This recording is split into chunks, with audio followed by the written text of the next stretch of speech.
e ardhme e inteligjencës artificiale detyrimisht do jetë në AI model të specializuar.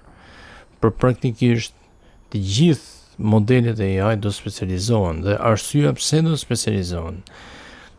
Marrim një shembull konkret.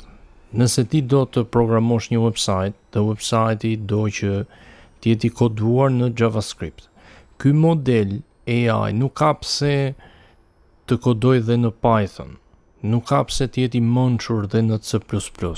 Ty të duhet vetëm JavaScripti.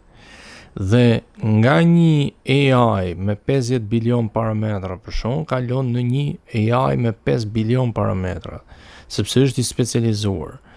Dhe ky specializimi e bën që të kushtoj shumë më lirë për t'u ranuar, për t'u përdorur në kompjuterin tënd, dhe kushdo pastaj në shtëpinë vet, nëse ke për shembull një kartë grafike me 16 GB RAM, atëherë mund ta ranosh këtë modelin edhe të krijosh website me JavaScript.